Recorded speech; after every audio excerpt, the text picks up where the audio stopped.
할렐루야. 아멘. 네, 우리 8월의 네 번째 주일 맞이해서 하나님 앞에 예배드리시는 사랑하는 성도님들께 하나님의 크신 은혜가 함께 하시길 바랍니다. 자, 가슴에 손을 얹고요. 내 영혼아 여호와를 찬양하라. 시작. 내 영혼아 여호와를 찬양하라. 우리 옆 사람의 손을 잡고요. 우리를 구원하신 하나님을 찬양합시다. 우리를 구원하신 하나님을 찬양합시다. 기도하겠습니다. 살아계신 아버지 하나님 감사합니다. 무더위가 그쳐가는 이 계절에 또 주님의 날 주님의 전에서 예배드리게 하심을 감사합니다. 오직 주만 사모합니다. 오직 주만 의지합니다. 오직 주만 바라봅니다. 오직 주만 믿음으로 오늘도 승리한 줄로 믿습니다. 하나님 신 능력과 사랑으로 세상을 이기게 하시고 영적 모든 방황이 그쳐지게 하시며 주의 평강으로 우리 삶을 충만하게 하여 주시옵소서. 오늘도 귀한 말씀 들을 때에 마음의 문 활짝 열게 하여 주시옵소서. 심령에 다가오는 모든 유혹과 떠나의 도전과 회방을 물리칠 수 있도록 성령님이여 인도하여 주시옵소서. 저나 저나 듣는 자 함께 귀한 은혜가 되고 하길 원하옵고 예수 그리스도의 이름으로 기도드리옵나이다. 아멘. 2010년도에 우리나라에서 이 영화를 버린 유기했다라고 이야기하죠.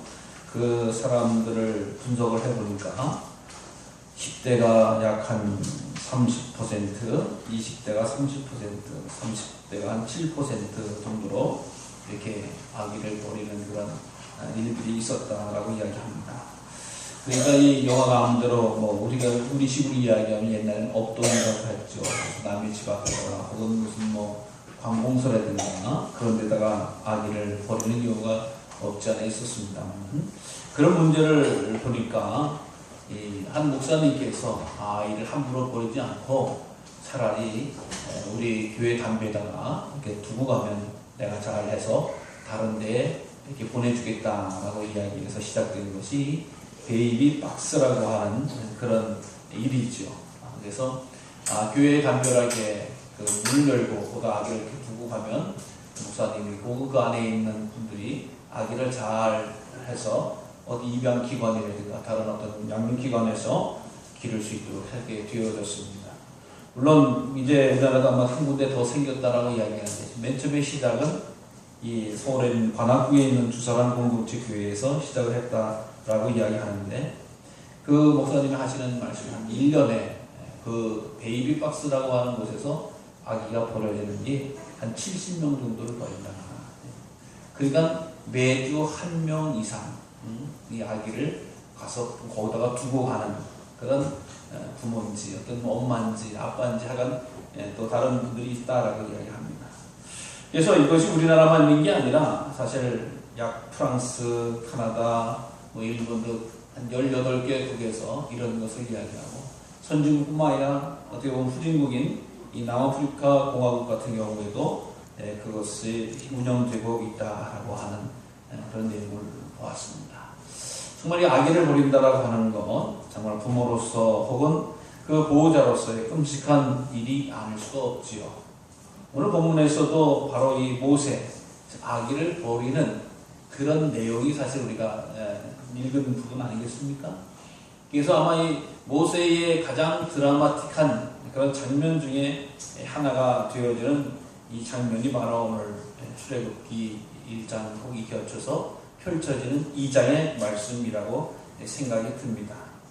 사실 이 출애굽기와 이 시작이 되어지는 것은 모세를 이야기하기도 됩니다만은 1장부터 연결이 되어질 수밖에 없습니다. 하나님께서 아브라함을 택하셔서 하나님께서 내가 너의 복을 주신대 하늘의 별과 같이 바다의 모래와 같이 네 자손을 흥하게 하겠다라고 한 약속의 말씀을 받지요. 그러시면서 하나님께서 이제 그 성취되어져서 이스라엘 백성들의 정말 많은 숫자가 늘어나게 되어진 것을 집안이 아주 잘 일어나고 민족이 되어지는 그런 축복을 받게 되어졌다라고 하는 것입니다. 그것은 어떻게 되냐? 바로 하나님이 이스라엘이라고 하는 민족을 이루기 위해서 애굽으로 요셉을 통해서 애굽으로 이주시키고 나서 약 한 300여 년이 거의 400여 년이 흐른 후에 되어졌다. 300~400년 후에 이 아주 적은 인후에서 민족이 되어지는 큰 일이 되어졌다라고 하는 것을 알 수가 있습니다. 자, 근데 문제가 생겼습니다. 무슨 문제냐? 바로 자기네 나라, 자기네 땅에서 살아가는 것이 아니라 남의 나라, 남의 땅에서 살아가면서 살아갈 수밖에 없는 이스라엘에게 큰 문제가 생겼다라고 합니다. 요셉에 대해서 알고 있고 요셉의 영향력이 있었던 그 시대에는 요셉을 무시할 수가 없고 요셉 때문에 사실 이스라엘 백성을 무시할 수가 없었다라고 합니다. 요셉에 관한 이야기를 우리가 들어서 알고 있습니다만은 요셉은 애굽을 7년의 환란에서 기근에서 가뭄에서 구한 사람이 됩니다. 그래서 이집트에서 상당히 애굽에서 상당히 큰 영향력을 끼칠 뿐만 아니라 요셉이 이 통치를 하면서 그 기근 가운데 했던 일이 뭐냐? 바로 그 넓은 비옥한 모든 애굽의 땅을 사실 왕의 곳으로 만들어줬습니다. 그러니까 이 왕이 엄청나게 권력을 갖고 힘을 갖고 통치를 할 수 있습니다.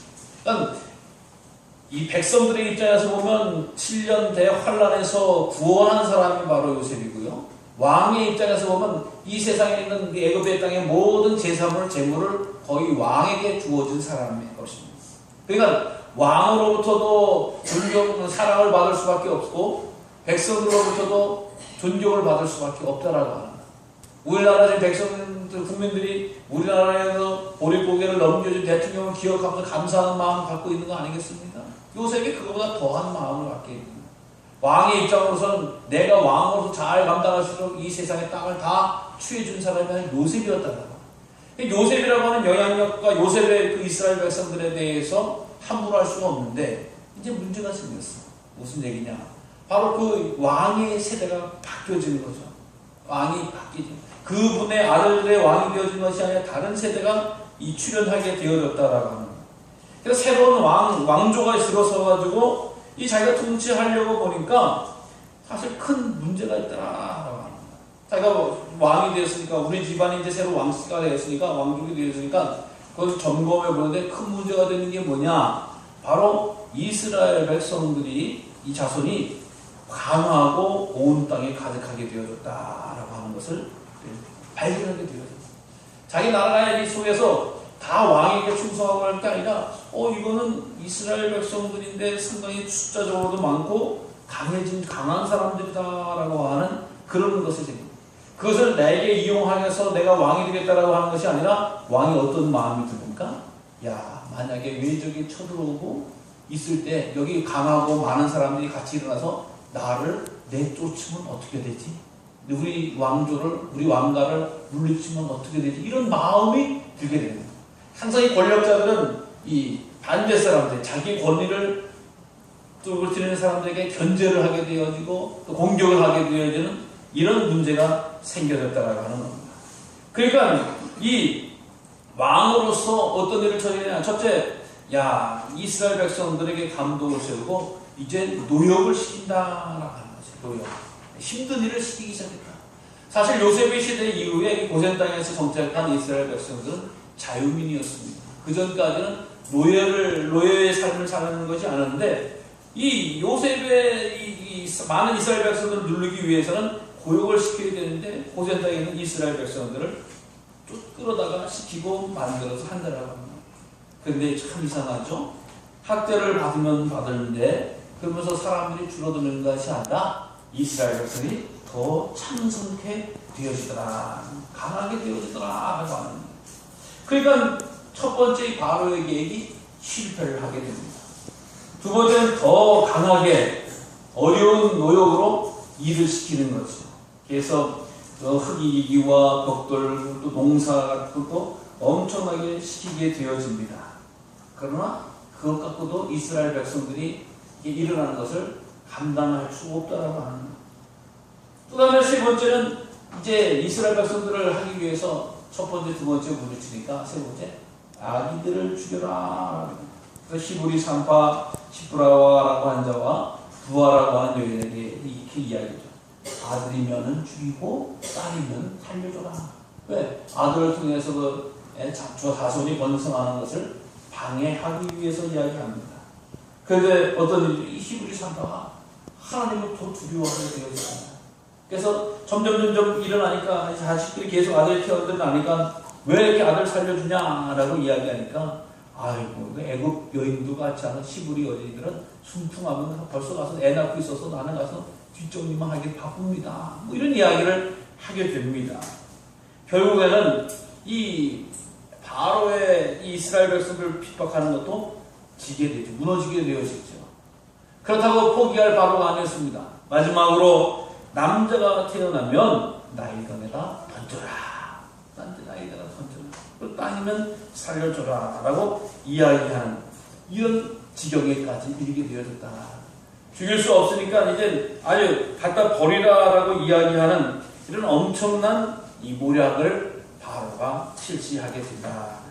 그러니까 이렇게 왕으로서 새로운 왕으로서 자기가 왕권을 단단하게 하기 위해서 이스라엘 백성들을 무력하게 하기 위해서 때로는 힘든 일도 시켜보고 또 고달프게도 만들고 또 살인도 해보려고 하는데 다 안 됐어요.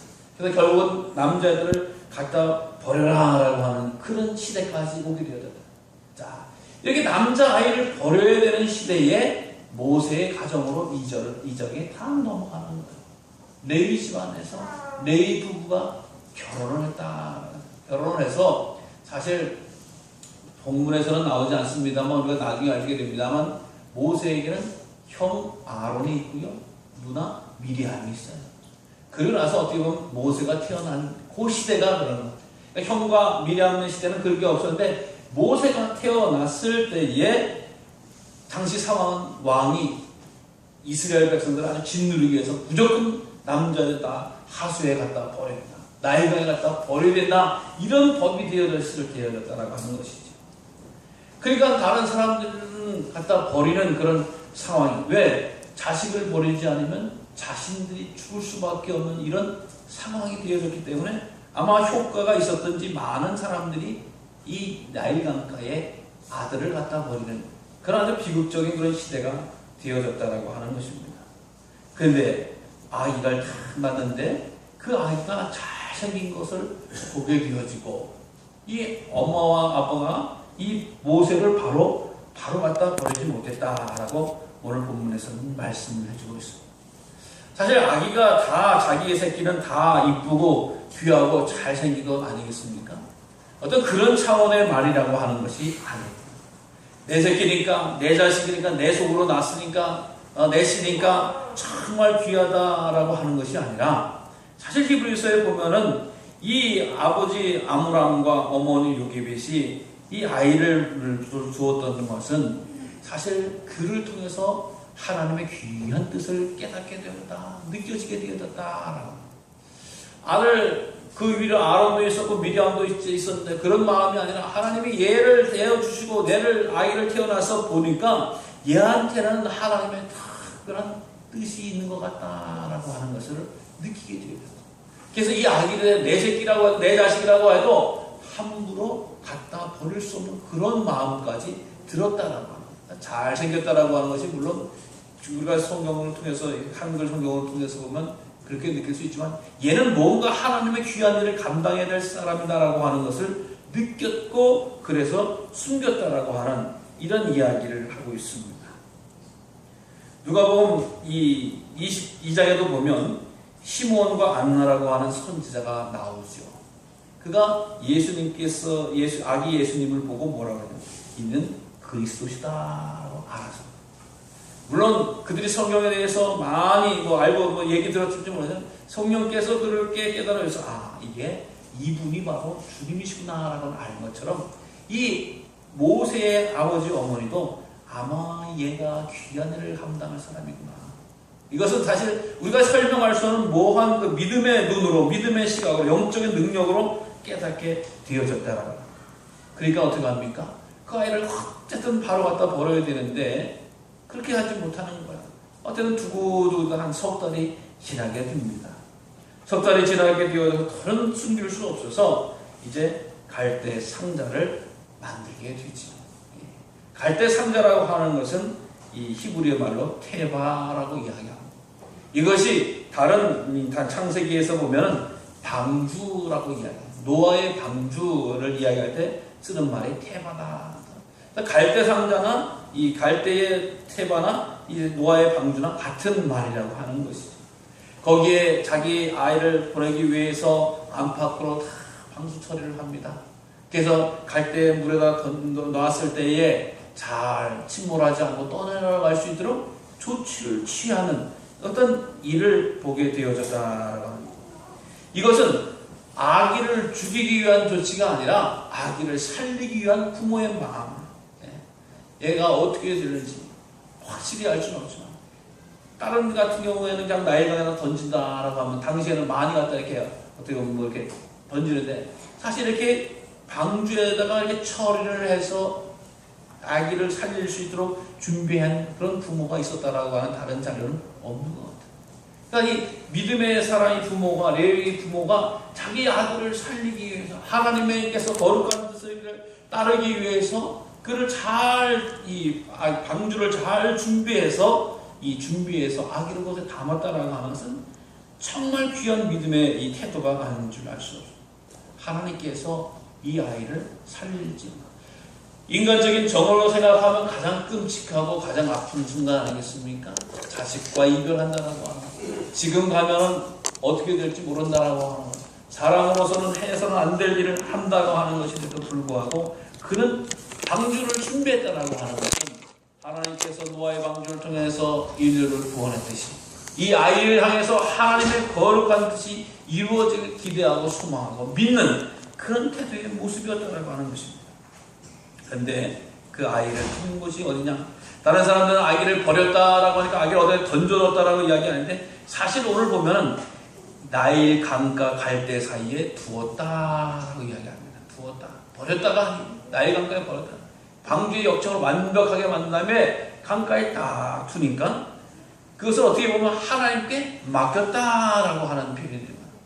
그러니까 가장 힘들고 어렵고 아픈 순간에 이 부모가 했던 일은 하나님 앞에 맡기는 일이었다라는 것을 볼 수가 있고 사랑하는 성도 여러분 만약에 자기가 살리려고 하고 자기가 의지를 가지고 있으려고 하면 절대 맡길 수 없습니다. 집을 더 튼튼하게 듣거나 어디 다시금 아기를 들고 야반도주 하듯이 다시 가나안 땅으로 갈 수도 있고 여러 가지 방법이 있을 거예요. 근데 그곳에서 갈 때와 남들하고 그대로 한다라고 하는 것은 거기에 순응한다고 하는 것이 아니라 그 왕의 권력에 순응한다고 하는 것이 아니라 하나님의 더 큰 계획과 더 큰 섭리와 더 큰 은혜의 믿음으로 응답했다라고 하는 것을 말씀드리고 있습니다. 오늘도 우리들에게 수없이 많은 도전과 수없이 많은 위험과 수없이 많은 어려움이 닥쳐질 수 있습니다. 그러나 그것이 가장 지혜로운 방법, 가장 온전한 방법은 하나님 앞에 맡기는 길인 줄로 믿습니다. 맡기되 하나님, 내가 강물에다 휙 던질 텐데 하나님 다 책임져 주세요라고 하는 그런 맡김이 아니었다라고 하는 것이죠. 부모로서 사람으로서 자기의 지혜와 방법을 최선을 다하고 나서 하나님 앞에 맡겼다라고 하는 것입니다. 다른 사람들이 하나님께 맡겼다라고 이야기할 때 많은 사람들은 자기가 뒷짐을 지고 하나님이 다 알아서 해주는 거지 뭐 내가 할 게 뭐 있어 라고 이야기할 때가 얼마나 많은지 알 수가 없어요. 그것이 아니라고 하는 거예요.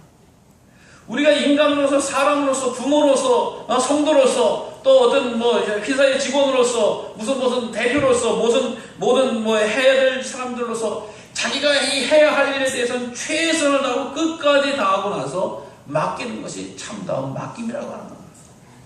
하나님 해보세요. 난 뒷짐지고 있을 테니까 하나님이 잘해주면 내가 믿고 안 해주면 안 믿을래요. 이런 것이 아니라고 하는 거예요. 내게 기회를 줬으면 그 기회에 대해서 최선을 다하는 거예요. 내게 시간을 줬으면 내게 시간에 대해서 최선을 다하는 거예요. 내게 재물을 줬으면 내게 재물에 대해서 최선을 다하는 거예요. 내게 건강을 줬으면 내게 건강에 대해서 최선을 다하는 거예요. 내가 지식을 줬으면 지식에 대해서 최선을 다하는 거예요. 내게 주신 능력이 있다면 능력에 대해서 최선을 다하는 것을 그리고 나서 이것이 바로 하나님 앞에 맡기는 역사가 되어졌다. 그리고 나니까 어떻게 됩니까? 이제 갈대 사이에 두니까 어떻게 되는지 누나가 보는 거죠. 미리암이 보게 됩니다. 갔더니 바로의 딸이 목욕하러 나일강으로 내려오고 시녀들이 나일강가를 거닐게 되는데 그 갈대 사이에 놓았던 아기를 시녀들이 보냈다.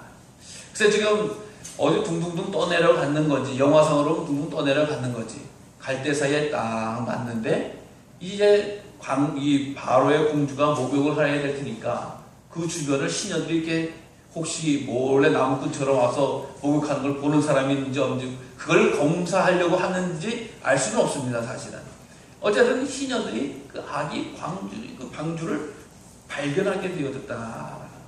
그러니까 그걸 이게 이력이 있네요라고 하면서 공주님한테 데리고 가게 되어지죠. 열어보게 되는 건 아니겠습니까? 그러니까 얘는 히브리 사람의 아기구나라고 이야기하게 되죠. 그때 이 의가 바로의 딸에게 쫓아가지요. 내가 이 아기를 위해서 유모를 준비하겠습니다.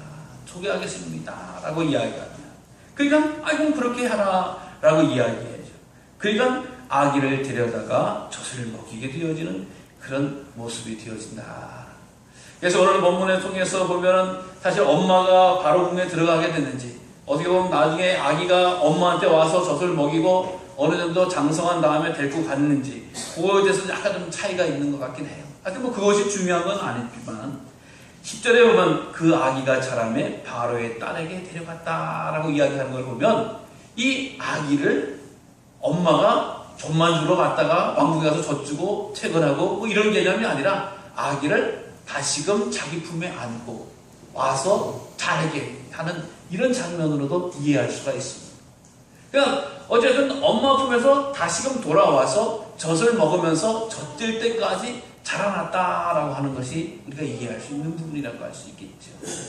그러니까 하나님 앞에 맡기고 내버리고 의지하고 또 달려가더니 버리는 것이 아니라 다시 하나님 앞에 돌아오는, 부모님 앞에 돌아오는 그런 복을 바로 모세는 받았다라고 하는 것을 알 수가 있습니다. 자, 그러면서 다시 아기를 맨 처음에 건졌을 때 얘는 불에서 건졌으니까 모세라고 하자라고 하는 것이 아니라 엄마 품에서 젖을 먹고 자라서 이제 바로의 집에 갔을 때에 이 아기를 모세라고 이야기했다. 모세라고 하는 이름을 진 거에 대해서 우리가 영화를 같은 거라든가 어떤 다른 동영상을 보면 불에서 건지자마자 얘는 물에서 건졌으니까 모세라고 하자라고 하는 게 아니라 엄마한테 와서 젖을 먹고 자라다가 갔으면서 다시 그때 만나서 얘를 모세라고 이야기하자라고. 자, 이 모세라고 하는 말은 어떻게 보면은 우리가 알다시피 내가 그를 물에서 건져내었다라고 하는 이런 말을 이해했습니다. 그러나 사실 이집트에서는 이 모스라고 하는 말이 가장 비슷한 말이고 물의 아들의 이야기다라고 하는 이런 이름을 쓴다고 합니다. 그래서 이 물에서 건져냈다, 물의 자녀다라고 아들이다라고 하는 이름이 바로 모세가 되어진다라고 하는 것을 알 수가 있게 되어지죠. 사랑하는 성도 여러분, 우리가 이 세상을 살아가는 동안 가장 중요하고 귀한 일이 있습니다. 그것은 바로 하나님을 믿는 일이다. 인생의 방황 가운데서, 인생의 두려움 가운데서, 인생의 어려움 가운데서 하나님을 믿는 일이 가장 귀한 일이다라고 하는 것을 꼭 기억하시길 바랍니다. 사람이 계획한 것, 사람이 아무리 없애려고 한 것, 하나님이 힘을 가지고도 권력을 가지고도 이 이스라엘 백성들을 누르려고 했지만 하나님께서는 그렇게 내버려두지 아니하셨다라고 합니다. 당시 최고의 권력인 바로, 당시 최고의 나라인 이 애굽에서 군사력과 모든 지혜와 방법을 가지고도 하나님 앞에 맞설 수 없었다.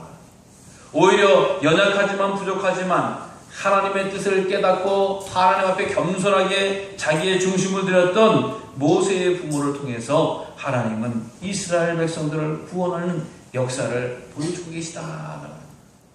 그러니까 가장 번영하고 가장 당대의 최고의 나라 애굽에서 하나님이 구원의 역사를 펼치겠다라고 하는데 그대로 이루어지는 것을 보게 되어진다라고 합니다. 오늘도 우리들을 짓누르고 있는 것이 있습니다. 때로는 권력이 될 수도 있고요. 때로는 힘이 되어질 수 있고 때로는 물질이 되어질 수 있습니다.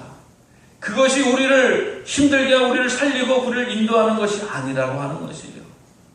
우리를 살리게 하고 우리를 인도하게 하고 우리의 힘이 되어지고 우리를 구원하신 분은 오직 하나님이신 줄로 믿습니다. 그 이름을 모세라 하라라고 하는 것은 바로 우리들의 이름이 될 수도 있습니다. 왜 그렇습니까? 우리를 죄의 죽음 가운데서 인생의 두렵고 흔들린 강 가운데서 우리를 구원해 주신 분이 바로 하나님이시기 때문에, 우리를 건져주신 분이 바로 우리 하나님이시기 때문에 줄로 믿습니다. 사랑하는 성도 여러분, 하나님이 우리를 살리시는 분이세요. 우리를 인도하시는 분이세요. 우리에게 복을 주시는 분이시고 우리에게 이김을 주시는 분이신 줄로 믿으시기 바랍니다. 하나님이 계획이 있어서 우리를 하나님의 자녀로 부르셨다라고 하는 겁니다. 우리를 하나님의 백성으로 부르셨다라고 하는 겁니다. 어떻게 보면 우리는 오늘 성경에서도 보면 하나님께서 보실 때에 정말 우리들의 잘 생긴 것을 보고 우리를 숨겨주셨다라고 할 수 있는 거예요. 구원해 주셨다라고도 할 수가 있는 것이라고 하는 거예요. 그래서 우리가 하나님 앞에 늘 경배하고 늘 찬송하고 늘 바로 서는 것은 너무나 귀하고 아름다운 믿음의 기제라고 하는 것을 기억하시기 바랍니다. 자녀를 또한 이 시대 가운데서 모든 백성은 죽일지라도 끝까지 포기하지 않는 이 부모의 마음처럼 하나님은 우리를 끝까지 포기하지 않으신다라고 하는 것을 믿으시기 바랍니다. 사람으로는 부모로서, 인간적인 부모로서는 한계도 있는 거 아니겠어요? 부족한 것도 아니겠어요? 그러나 하나님께서 살리고자 하셨으니까 끝까지 살리시고 영광 가운데 하나님의 거룩한 백성으로 쓰임받게 되어지더라. 하나님께서 우리를 자녀 삼으셔서 오늘 교회로 불러주시고 우리를 하나님의 자녀로 삼아주셨는데 우리를 그냥 맥없이 살아가는 존재로 만든 것이 아니라 하나님의 일을 맡기시고 하나님이 함께 해주시고 하나님이 인도해 주시고 하나님이 지켜주신다라고 하는 것인 줄로 믿으시기 바랍니다. 어떤 이 천주교에 다니는 아가씨와 우리 기독교에 다니는 이 청년이 사랑을 하게 됐대요. 그래서 남자와 여자가 사랑하니까 결혼을 하게 됐죠. 근데 이 천주교에 다니는 이 아가씨 엄마가 결혼을 반대한 거예요. 왜? 남편이 천주교에 안 다니면 개신교 다녀도 소유 결혼할 수 없다라고. 그러니까 사위될 애를 너는 꼭 천주교를 다녀야 된다라고 이렇게 이야기를 했다라고 하는 겁니다. 그러니까 이 서로 결혼하고 싶으니까 어떻게 돼요? 그래, 그럼 내가 천주교를 가야 되겠다라고 해서 이 남자가 좀 주대가 없이 아내를 될 사람을 데리고 온 게 아니라 워낙 장가를 가고 싶어가지고 이 천주교에 다니기로 마음을 너무 재밌습니다. 그래서 이제 얼마 있다가 얘가 우리 결혼할 남자친구가 천주교로 왔어요, 엄마. 그래서 좋아, 그래 잘 다녀라, 성가모 미사 잘 지려라, 막 이렇게 이야기를 하는데 이 나중에 아이가 딸이 막 울고 있는 거야. 왜 우냐라고 이야기하는 거야. 엄마 왜 그래? 어떻게 하면 좋아? 내 결혼하려고 했던 사람이 천주교가 너무 좋다고 해가지고 신부가 되려고 그래. 그래서 결혼을 하지 못하게 자기 신부 되겠다고 그러니까 내가 결혼을 못하겠어. 이러면서 막 울었다라고 하는 그런 아주 우스운 이야기가 있습니다. 사랑하는 성도 여러분, 사람의 마음은 기준이 있어도 이 기준대로 다 감당할 수가 없는 거예요. 자기가 선을 거도 넘을 수도 있고 모자랄 수도 있고 좀 어처구니없게 결과가 나올 수도 있습니다. 그러나 우리 하나님께서는 살리고자 하시면 살리시는 거예요. 구원하시고자 하시면 구원하시는 거고 이루고자 하시면 이루신다라고 하는 거예요. 그것을 위해서 예수님을 이 땅에 보내주시고 우리를 배에서 구원해 주시고 우리를 오늘도 거룩한 예배자로 세워주신 줄로 믿으시기를 바랍니다. 사랑하는 성도 여러분, 이 세상의 환란이, 이 세상의 역경이 얼마나 강한지 알 수가 없어요. 얼마나 무서운지 알 수가 없어요. 한 번 도전하고 물러지지 않습니다. 바로의 일처럼 이것 해보고 저것 해보고 그것 해보고 또 다른 짓 해보고 더 세지고 더 악하게 이 이스라엘 백성들을 공격해도 하나님이 구원하시고자 했다고 하는 것에 대해서는 아무도 막을 힘이 없습니다. 끊을 힘이 없습니다. 그렇기 때문에 오늘도 우리 하나님께서 귀한 계획 가운데서 모세라고 우리를 불러주시고 세워주시고 인도해 주셨다고 하면은 끝까지 하나님만 바라보시고 달려나가신다고 하면 우리를 위해서 도전하고 회방하고 유혹하고 또한 뿌리뼈를 뽑으려고 공격하는 모든 것들을 승리하시는 거룩한 삶이 있어진다고 하는 것을 꼭 기억하시면서 이 한 주간도 믿음으로 승리하시기를 간절히 주의 이름으로 축원합니다. 기도하겠습니다. 아버지 하나님 감사합니다.